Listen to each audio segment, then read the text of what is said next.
Muito bem, boa tarde. Iniciando o nosso comentário de fechamento, dia 1º de setembro. Quem fala com vocês é Fábio Figueiredo, Vlad, trazendo as movimentações e atualizações dentro dos modelos operados. Tudo bem com vocês, pessoal? Espero que sim. Tem um feedback de como está a qualidade de áudio e vídeo, para que então eu possa iniciar a transmissão. Aparentemente está tudo ok. Isso é verdade. Atualizações dentro dos modelos operados. Perfeito. Legal. Então eu começo trazendo a movimentação, melhor, o trade, né, que se enquadrou dentro do modelo operado, modelo de rompimento. E esse trade foi Banrisul, BRSR6. Gera então uma venda. Opa, deixa eu botar a imagem aqui, né? Aí. Agora sim. Banrisul então perde o fundo prévio. Candle vendedor, que abriu em gap. Venda em duas posições. A primeira entrada foi realizada R$ 7,24. Uma segunda entrada projetada em R$ 7,48. O stop acima de 7,73. Lembrando que há o filtro de 1% no intraday e mais 120 segundos acima desse ponto. Esse aqui é apenas o stop de fechamento, né? Acima de 7,73, que é o fechamento do dia 31, que é a linha d'água do mês, na realidade. E a realização parcial projetada em R$ 7,00. Esse é o trade do dia, papel que se enquadra então dentro das nossas abordagens. BRSR 6 gera então venda por rompimento, venda essa que é parcial dentro do modelo. Tá? Só um momentinho. O Stormer não me passou nenhum ativo de novo para FR2. Então deixa eu só observar a lista aqui e a gente pode trabalhar juntos esse papel. Ficar mais um dia sem o trade não dá, né? Então deixa eu botar aqui e pegar a nossa lista. Lista FR2. Vamos habilitar aqui o conteúdo.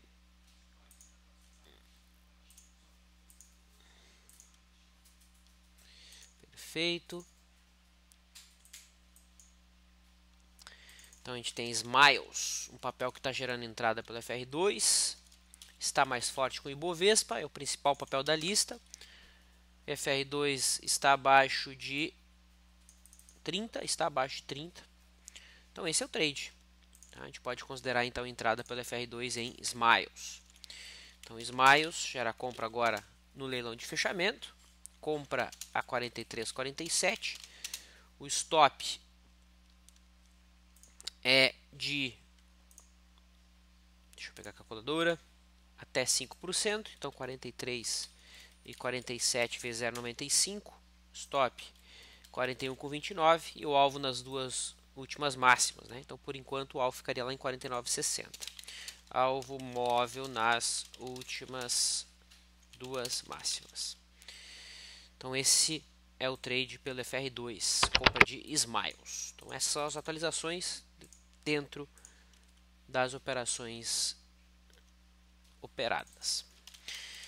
O único papel que temos posição é Marfrig. Na realidade não é somente uma posição, são duas, né? Posição aqui no rompimento e no pullback. O mercado até que se comportou bem nesta terça-feira, início de mês, em que o Ibovespa apresenta uma queda relevante, uma queda de 2,5%, inclusive perde a mínima de ontem. O mercado dá reinício, então, a tendência que é de baixa. É importante colocar que uma coisa é a expectativa de reversão em relação ao ponto em que o Ibovespa se encontra, outra coisa é a tendência e os sinais que a gente opera. Não há nenhum sinal de reversão no momento, né? Um sinal de reversão se daria somente com os preços passando para cima de 48 mil pontos. Ontem nós observamos o IFR do Ibovespa, né?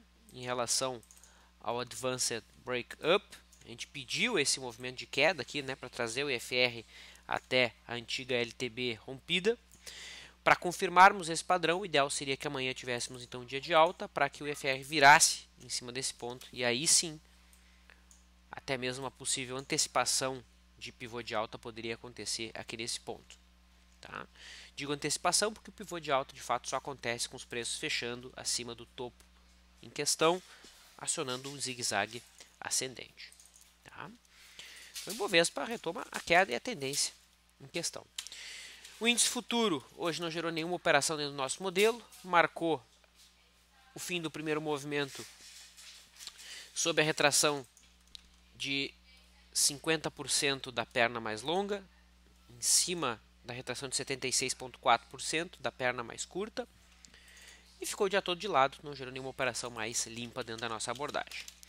O dólar, um dos destaques do dia, apresenta um pregão comprador, com o mercado renovando suas máximas, né? O dólar é acima de R$ 3,70, na zona de objetivo projetada nos últimos vídeos, né? Lembra que a gente projetou de várias maneiras alvos para o dólar nessa zona de preço. O dólar então inclusive já encontrou o alvo aqui do triângulo simétrico, que foi acionado no final de julho, tá? E agora o próximo objetivo ficaria logo acima em 3,75, que é a projeção da perna de impulso do primeiro trimestre do ano.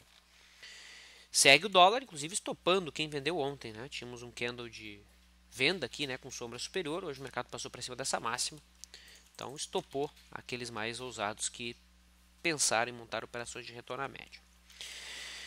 Em relação ao mini dólar no intradiário, tivemos o mercado acionando compra no candle das 2h15. Essa compra ofereceu realização parcial no candle das 16 horas e mais tarde o high-low virou, fazendo com que a posição total fosse encerrada, oferecendo então um bonito day trade para o dólar. Dólar que mês passado ofereceu um track record muito interessante aqui, né? No mês, esses daqui são os trades do mês do dólar, certo? Então deixa eu só separar aqui o mês de agosto. Então tá aí os trades do mês de agosto, né? Foram 17 operações, das 17 operações apenas 2 stops. Então uma taxa de acerto aí superior a 80%. Dólar muito bom de operar nos últimos meses. Um outro mercado que possui uma certa correlação com o dólar é o juro futuro, que hoje fez um movimento confirmando o rompimento de ontem do triângulo simétrico. A gente até duvidou desse rompimento, né, por conta da situação do candle, mas o mercado vai se desvencilhando daquela breve congestão. Os contratos mais longos tinham congestões melhor definidas, né, ou zonas de resistência melhor definidas. A gente tem aqui o contrato do vencimento do ano de 2021, que rompeu ontem, vai dando sequência à tendência, ok? Então, mercado sinalizando aí continuidade da alta. O Dow Jones, por sua vez, apresentou uma boa queda, né? Ontem tinha acionado o Doji, um candle de dúvida. O mercado volta agora para a zona de suporte, que fica entre a mínima do segundo semestre de 2014 e a mínima do ano de 2014, entre 15.935 e 15.335. Também o rompimento aqui do topinho prévio seria um sinal positivo, mas no momento está longe de acontecer. Pela leitura do FR não há nenhuma mensagem mais relevante, ao contrário do Ibovespa. Em relação aos commodities, temos o milho renovando suas máximas. Quem possui posição comprada com a média móvel de 9 mantém posição aberta. O milho praticamente encontra resistência ali em 29,90. O boi gordo, por sua vez, ontem nos tirou do trade, a média móvel de 9, né, ela virou para baixo. Então a posição que tinha sido aberta na compra aqui no dia 10 foi encerrada ontem. Hoje tem que voltar para a posição, né, a média vira para cima. Aqui um dos motivos do porquê que eu não opero o boi na venda, somente na compra. O boi abre espaço para seguir em busca do objetivo do ombro cabeça ombro que foi acionado, caso consiga se desvencilhar da faixa dos 148 Tá? Alguns papéis que chamam a atenção no dia de hoje. Coloco rapidamente então a situação aí de Bradespar, que até o momento que eu tinha passado por esse gráfico era um candle preto, que aqui se desenhava sob uma zona de resistência. Esse candle já não fica tão interessante assim para uma venda, né? Era o teste de uma zona de resistência. Braskem demonstrou força hoje, vai rompendo uma zona de resistência indo em busca do topo anterior, que é a máxima do mês de maio.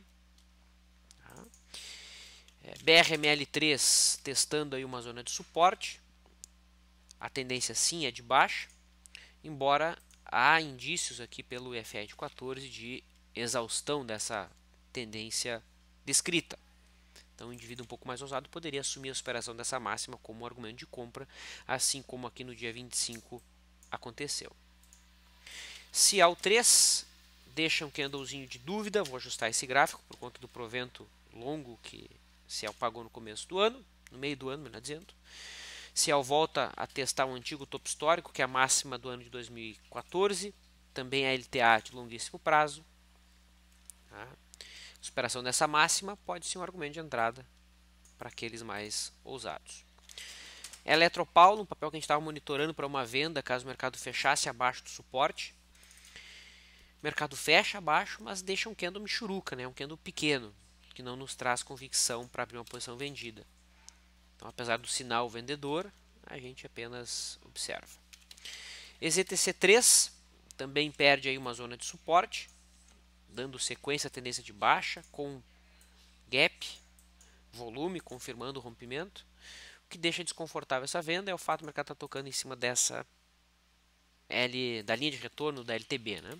De longo prazo. Isso deixa um pouco incômodo esta venda. E até quando eu tinha olhado não tinha tanto aluguel. Agora entrou umas ordens pesadas. Antes do que eu tinha visto só tinha ordens michurucas aqui à disposição. Mas é uma venda que quem não dá peso a LTB, a linha de retorno de canal de baixa, poderia fazer sem maiores problemas. O setor de siderurgia mostrou força, né? Gerdau subindo, os Minas também marcando fundo, inclusive no gráfico diário, quebrando a sequência de zigue-zagues descendentes. CSN tem o mesmo movimento, Gerdau Metalúrgica. Tá? O setor bancário apresentou forte pressão de venda, o mercado volta a ameaçar aqui a perda da LTA de longo prazo, volta a trabalhar abaixo do topo anterior, a máxima do ano de 2003, mínimas aqui do segundo semestre de 2014, o mercado volta a trabalhar abaixo desse ponto, inclusive é o menor fechamento, né? O menor fechamento inclusive em relação ao dia 24, que foi um dia que o mercado deixou o martelo de reversão.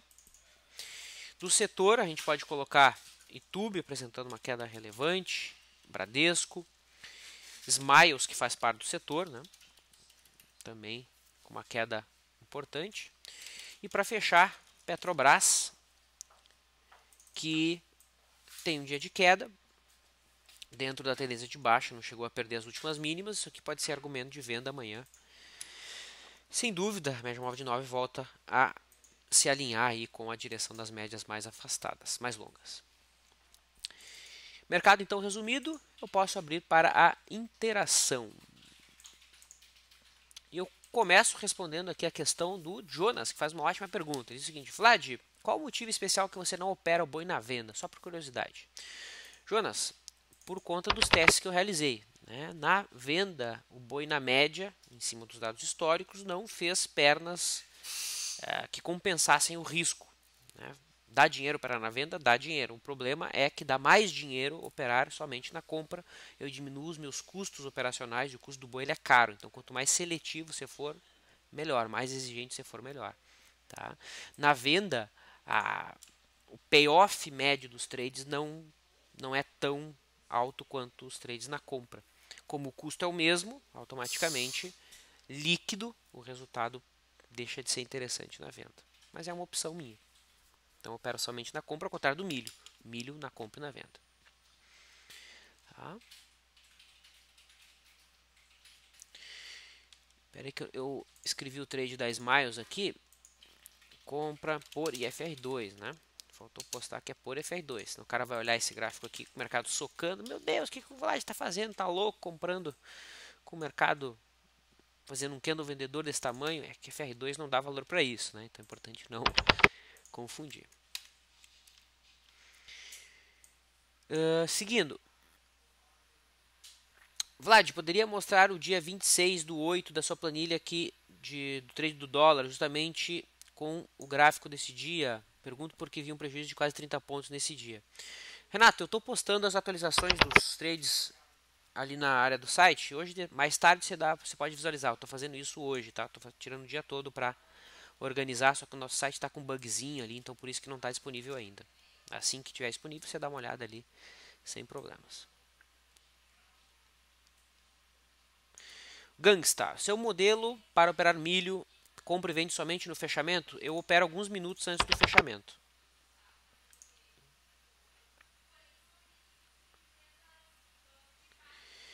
Zero à direita, o seguinte, Vlad, a taxa de locação dos papéis de Banrisul está dizendo 2,10% ao ano. Como eu faço o cálculo de aluguel se por acaso eu ficar 7 dias com o ativo, por exemplo?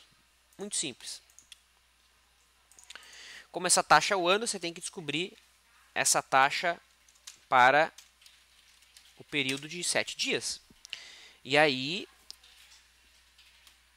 as suas aulas de matemática financeira têm que se fazer presentes na sua memória. Tá? Então, olha só. A taxa ali que você observou para o Banrisul era de 2,10. Né? Então, como é que eu faço? Primeira coisa, eu tenho que pegar esse 2,10, que é a taxa. Então, vou lá dando aula de matemática financeira. 2,10, tá? Divido essa taxa por 100. Ok? Deixa eu aumentar aqui. Perfeito. Então, tá aí, né? 0,0210. Mais 1. Então, é 1 ponto a taxa. 1 mais a taxa. O que eu quero saber? Eu quero saber 7 dias de 252. Divido e elevo esse valor aqui na potência. Ou seja, a taxa para 7 dias, então... Oh, droga.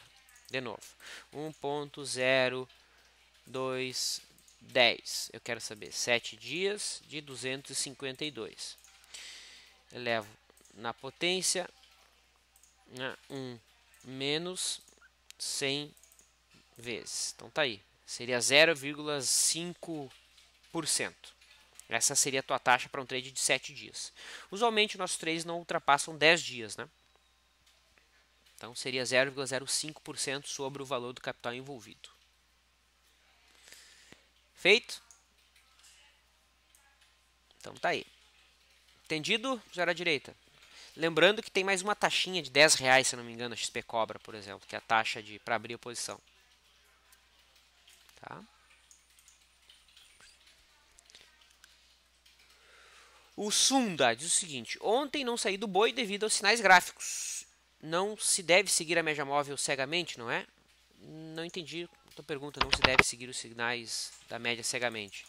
Eu sigo os sinais da média cegamente. Tá? Então eu zerei a minha compra no boi ontem e hoje abri de novo. Paciência. Se você não fez isso ontem, legal, parabéns. Você não teve despesa de corretagem e continuou dentro do trade, maravilha. Tá? Muito bem.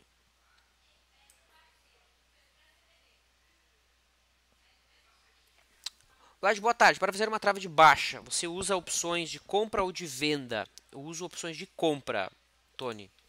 Tá? Então, no caso da Petrobras, se eu fosse fazer uma trava de baixa, eu buscaria fazer na I86 contra a I10. De acordo?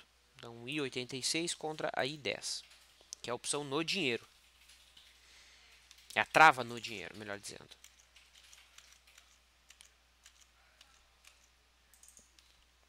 Poderia avaliar PRML3? Questiona o Douglas. Claro. PRML3. A gente já falou desse papel, né? É um papel que está em tendência de baixa. Porém, já há indícios pelo FR de possível exaustão dessa tendência, né? Já há divergência de alta no FR, uma tripla divergência de alta. Por isso, o indivíduo mais ousado, que tope operar contra a tendência, caso o mercado supere a máxima de hoje, tem um sinal de entrada. A resistência imediata fica na faixa de 12. Então, para o cara que venha montar posição acima dessa máxima, um risco de 55 centavos para sair com 65% de retorno. Esse seria o payoff do trade. Faz sentido? Aí é questão de gosto, não há certo nem errado. O que sabemos é que é um trade contra a tendência, né? CS Trader, BRSR6 também tinha gerado venda no intra, certo? Depende, pode ser que sim, pode ser que não, né? Depende do modelo que está sendo operado. Pelo modelo mais dissipado aqui pela nossa equipe, que é o primeiro movimento, sim, né? Então tá aí. O cara que opera o primeiro movimento pôde antecipar essa venda, acabou fazendo a venda lá em 7,46 no candle que fechou às 11h15 da manhã. Tá? Gerdau, apesar da sombra, entrou em alta. Acho que ele quis perguntar, o Yoda, se ele entrou em tendência de alta. Ainda não dá para afirmar com muita convicção, Yoda, que já há mudança de tendência na Gerdau. Tá? O máximo que a gente pode dizer é que do ponto de vista técnico, a verdade, Carlinhos, eu não respondi PRML, desculpa. Já vou voltar nesse trade. O Carlinhos aqui me corrigiu. Eu li BRML e era PRML, perdão. Vamos responder antes do Yoda. Então, Yoda, olha só. O máximo que, do ponto de vista técnico, eu posso dizer é que esse papel já não está mais em tendência de baixa, né? Afinal, a sequência de zigue-zagues descendentes foi quebrada. O próximo passo é que os preços cortem a média móvel de 21 e que ela vire para cima. Se eu tiver zigue-zagues ascendentes e a média virada para cima, aí sim. Aí eu vou ter uma tendência de alta. Tá? Então, é um papel que vale a pena observar. Agora, voltando para a PRML do Douglas, que o Carlinhos ali me alertou, me puxou a minha orelha. Sim, perdão, eu mereço a morte, desculpem, né? Realmente, eu avaliei o papel errado. Mas a gente tem aqui o gráfico da PRML3, que alguns dias atrás gerou um trade na compra, né? Em cima de uma zona de suporte. Acho que daria até para traçar um canal aqui na realidade. Acho que faz mais sentido do que isso, né? Acho que fica mais limpo. Tá? E naquela circunstância a gente até deixou a simetria em aberto. Né?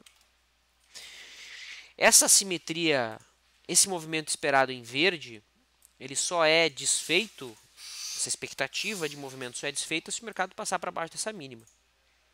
Né? Então, quem entrou aqui, por exemplo, estaria dentro do trade. Né? Agora, qualquer sinal, qualquer candle branco que aconteça que tenha a sua máxima superada é um novo sinal válido.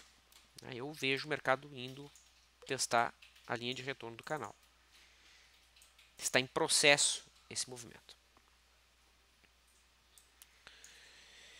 Vamos ver como é que está o meu tempo. Ainda tenho tempo, dá para conversar tranquilo.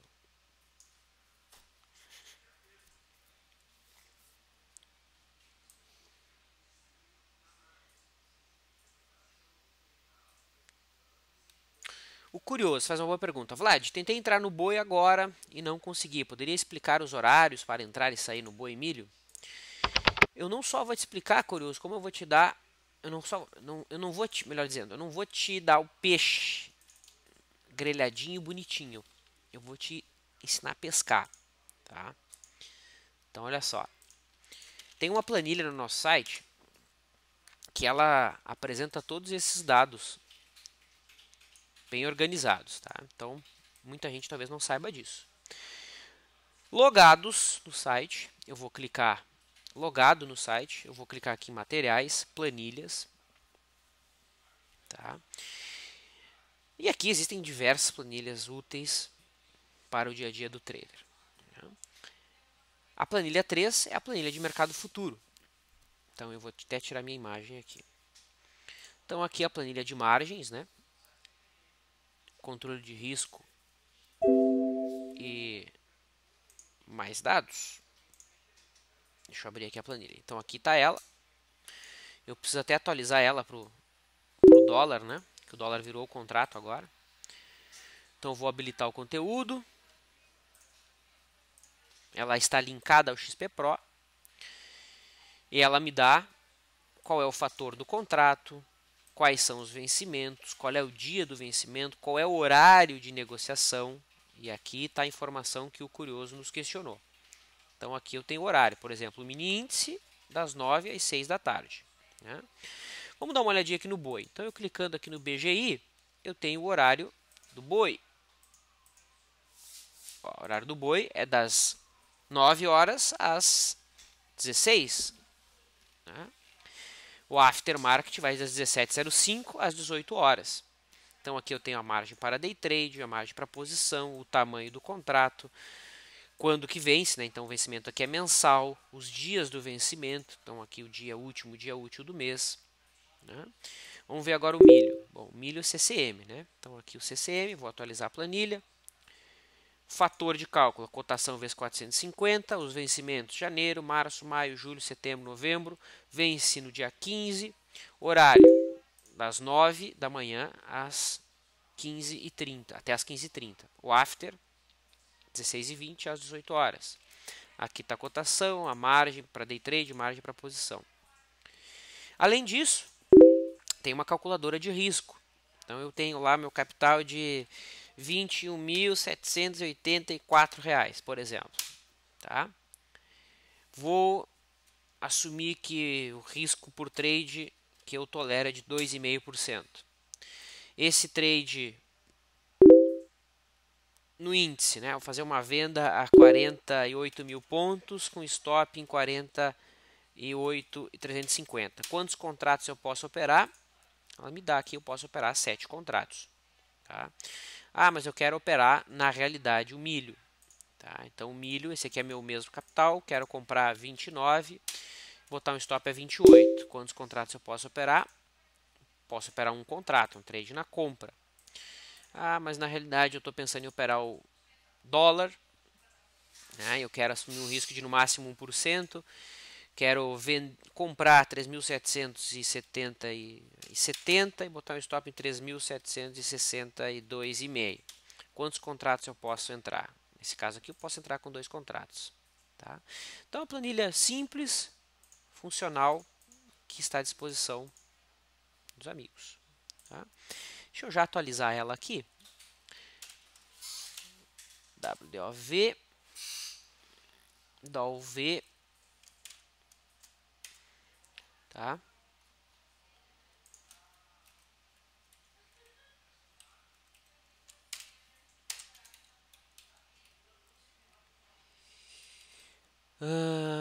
Cadê o dólar? Dólar. Aqui, V. Ok, então agora a planilha está bonitinha, atualizada. Deixa eu já salvar ela aqui na pasta.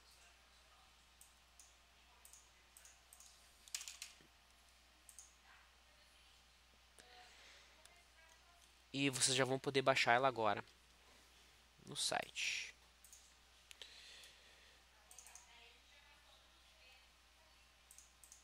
Amo.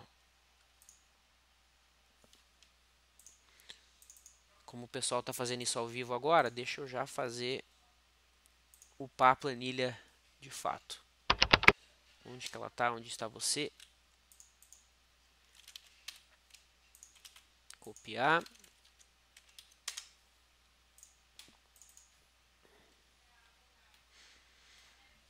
Bom, enquanto os dados vão subindo, é isso aí. Tá? Então já está disponível lá a planilha. Vlad, não sei se você viu minha pergunta anterior sobre a Sabesp. Vamos dar uma olhadinha com atenção aqui na questão da Sabesp 3. Então temos aí o gráfico da Sabesp, que trabalha numa tendência de baixa, né? Zigue-zagues descendentes. Na sexta-feira o mercado tocou uma zona de resistência dada por fundos anteriores. Deixou um doji naquela zona. A perda da mínima seria um argumento de venda. Tá? Se você vendeu naquele ponto, excelente. Né? Agora eu não vejo venda. Na minha opinião, já passou de um ponto ideal de entrada. Okay. Valeu, curioso. Que bom que foi útil para ti.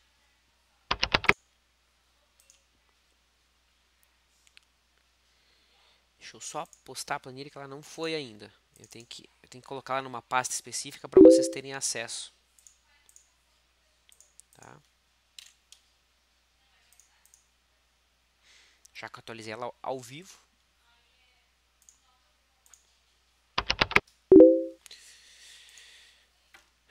Agora sim, pronto, tá lá.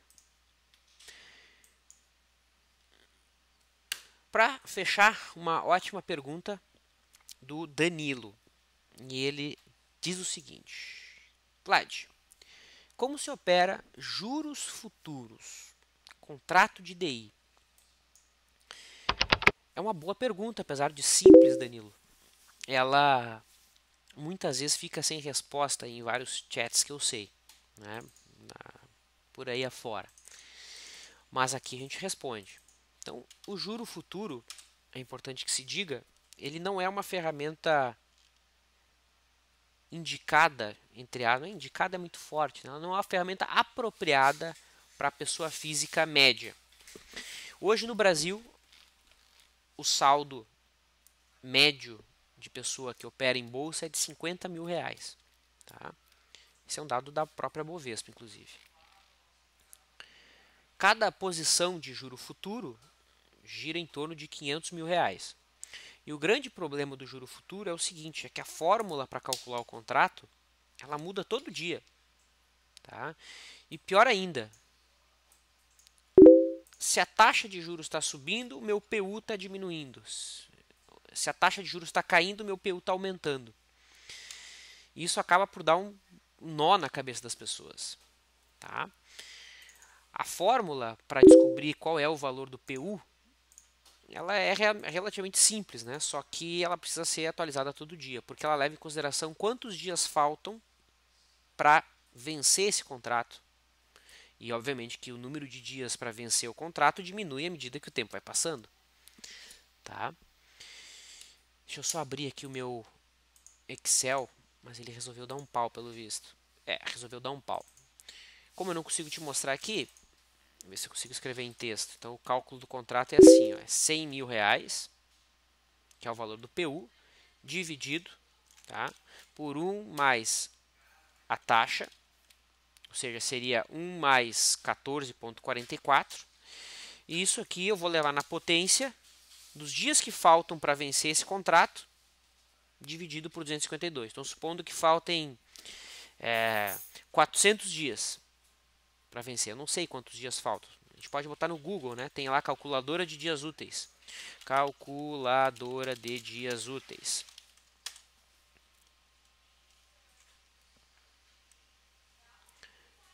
Ó, tem um site que é dias-úteis.com. Esse contrato aqui é janeiro de 2017. Tá? Então eu vou escrever aqui, vamos ver quantos dias faltam até janeiro de 2017. Então é dia 4 do 1 de 2017. Faltam 492 dias. Chutei bem, né? Chutei 400 dias, então 492 dividido por 252. Então essa aqui é a fórmula. E essa fórmula automaticamente todo dia muda. Eu sei que a maior parte dos profissionais de mercado que operam juro futuro não operam direcional. Né? Eles operam spread dentro dos contratos. Tá? Então o cara vai colocar lá o contrato F. Vamos tirar aqui. Colocar lá o contrato F17 e F19 e vai monitorar os spreads entre esses contratos. Quando o spread ficar muito aberto, ele vai vender um e comprar outro e assim por diante.